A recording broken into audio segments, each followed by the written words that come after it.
ఉన్నతాధికారులందరికీ కూడా నా హృదయపూర్వక నమస్కారం. ఇందాక రివ్యూ చూస్తూ ఉంటే 2014 నుంచి 2019 వరకు మన మన్రేగా ఎట్లా జరిగినాయి వర్క్స్ 19 నుంచి 24 వరకు జరిగితే చాలా వెనుకబడి ఉన్నాం. సో దాన్ని తొందరగా పూర్తి చేయాలి, దాని అనుకున్న టార్గెట్స్ పూర్తి అవ్వాలి అనే ఉద్దేశంతో ఈ మాట్లాడాం.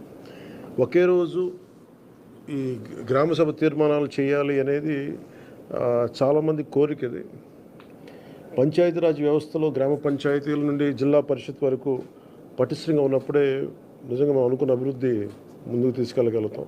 అందుకని దాంట్లో భాగంగానే ఆగస్టు 23 తారీఖున రాష్ట్ర వ్యాప్తంగా 13,326 గ్రామ పంచాయతీల్లో ఇప్పుడు ఇంతకుముందు ఎన్నడూ లేని విధంగా ఒకే రోజున గ్రామ సభలు నిర్వహిస్తూ ఉన్నాం. జిల్లా పంచాయతీ అధికారులు, గ్రామ పంచాయతీ అధికారులందరికీ గ్రామసభ నిర్వహణపై పూర్తిస్థాయి అవగాహన కల్పించాలి. గ్రామసభ సమాచారం